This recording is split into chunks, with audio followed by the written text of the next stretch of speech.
Fear the Walking Dead Season 4 premiere. What's your story? So, this premiere was kind of the big event where it was like, oh, we have the season finale of The Walking Dead, and then Fear the Walking Dead is introducing Morgan into the story, which I swear, until I actually watched the episode, I thought for sure it was a flashback thing. I was wrong. Because I'm like, I know I was trying to figure it out. I didn't want to look it up because I didn't really want to know.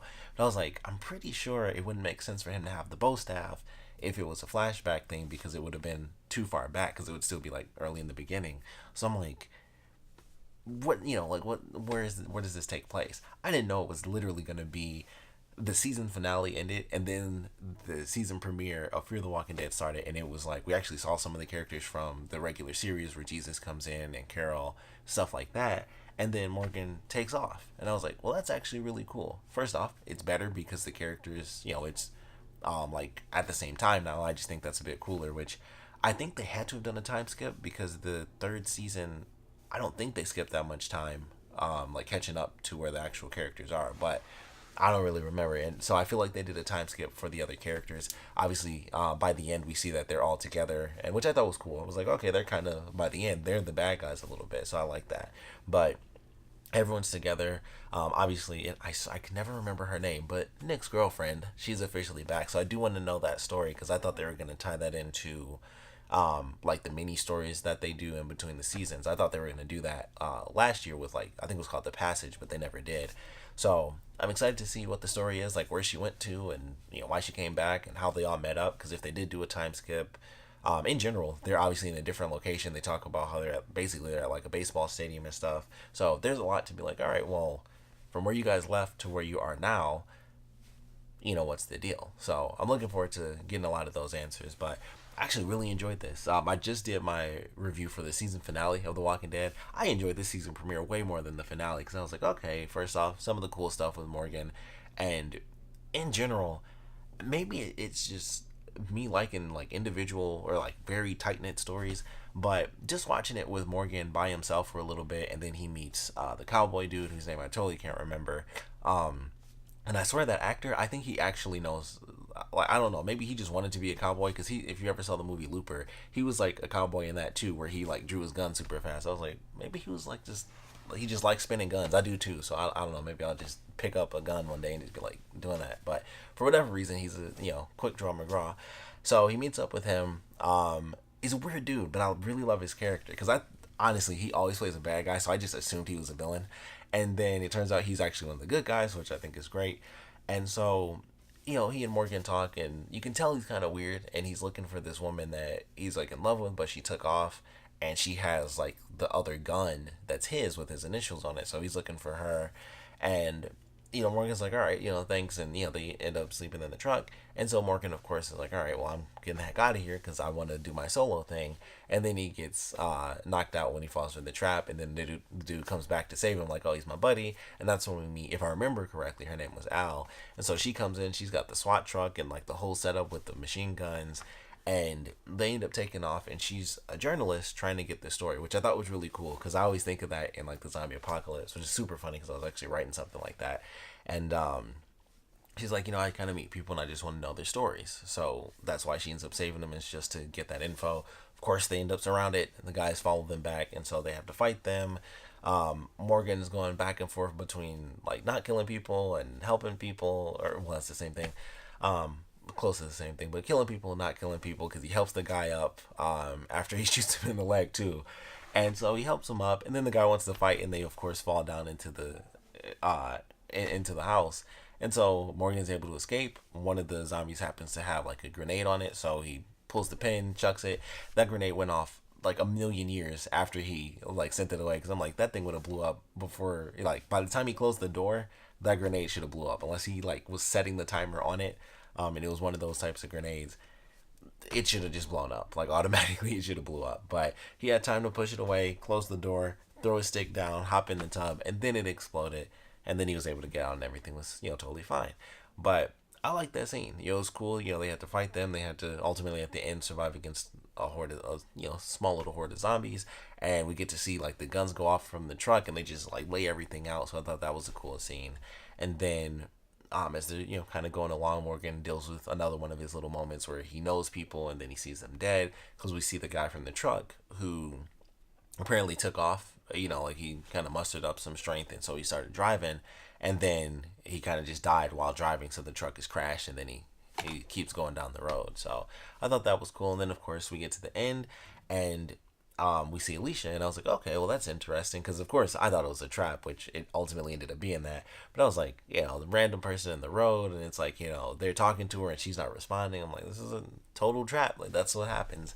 But it ended up being Alicia, so I thought, oh, something's actually happening, but they were kind of the bad guys at the end. So I'm sure everything will be fine. Obviously, Morgan lives. We've seen him in other parts of the trailer. So I'm sure they ultimately end up working everything out there and they all kind of rally. But I actually love this first episode. I know the rest of them won't be like that because we're going back to the other characters, but I kind of just like this tight knit sort of, this little story of these three characters. And, we know Morgan's deal, and I'm curious how that's going to play out. Like, if he's going to just be a main member of that series from now on. And we also find out that they are officially in Texas because they showed the little sign. So he's gone from. I thought they were actually in Atlanta, but apparently he mentioned they were in Virginia. I thought they were actually in Atlanta, but I think they left Atlanta and went up. But he went from there all the way to Texas. So obviously they're not in Mexico and all that stuff. And so I'm curious where, kind of where it's headed. Like some of the things that they've learned, some of the stuff they have with Mexico and dealing with the army and being on the farm, all that stuff. What has that led to now, wherever they are in this, this baseball stadium, and the people that they now know and everything that they have, they seem like they're with a giant community now. So looking forward to getting some answers, but I really enjoyed this one. I know the rest of the episodes aren't going to be like this, so that's what kind of sucks, because I'm like, when it was like halfway through, I was like, oh, we haven't even seen the other characters. I thought eventually it would cut to them, or eventually they would meet them. I didn't think it would be, until the very end. But I honestly think it's a great way to do it, to be like, all right, well, we know Morgan. We know his deal. He leaves and he takes off. We know why he does it.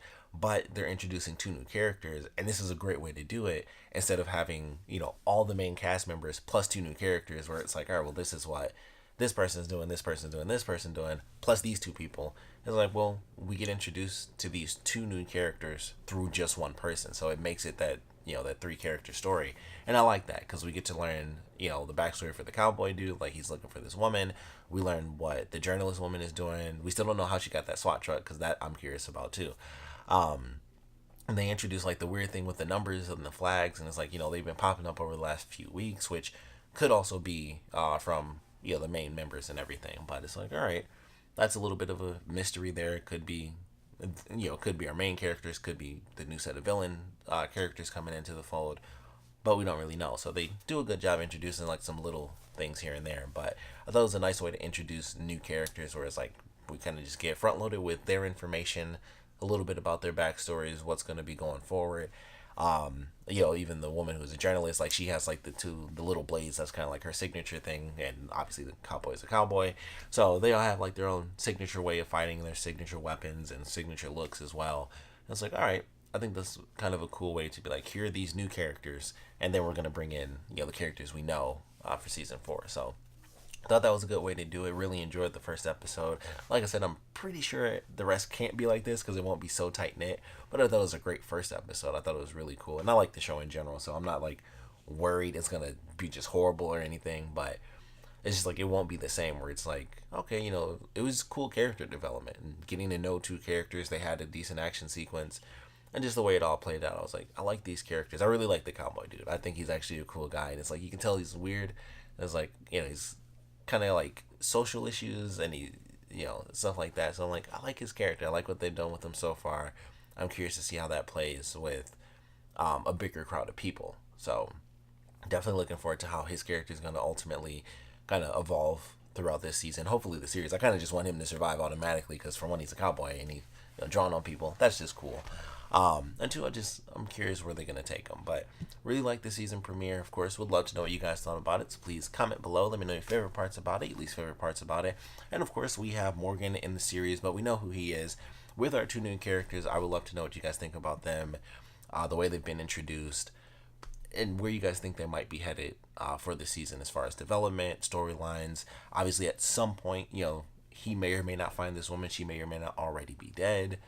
she might end up being with the bad guys, and then he has to make this weird, choice between, the people that he's with now versus this woman that he's in love with. Which, see, I may have missed some stuff, but I'm like, I feel like it was a little bit of a weird story where he may not be like really in love with her, and she may or may not have stole the gun to escape because he might be like weird. And I was like, I feel like that's kind of in there, but it's like he could just be socially awkward, or he could just be like a rapist or something super bad.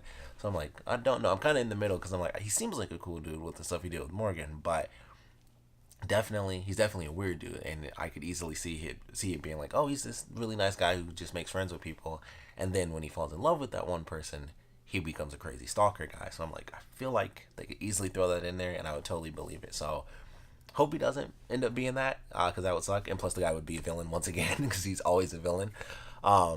But I am curious where they're headed, and like I said, I want to know what you guys think about the two new characters. Definitely want to know what you guys think about them putting Morgan into the show. Like I said, for me, I was still trying to figure out until the actual episode whether or not it was basically a flashback leading up to where he is, or if it was going to be current. And I love it more that it's current, because now it's like, well, that's more development rather than a flashback version of him. We get to see him, obviously going forward as a character. So I'm looking forward to it. Want to know what you guys thought about it, so please put your comments down in the comment section below. And of course, thanks for watching.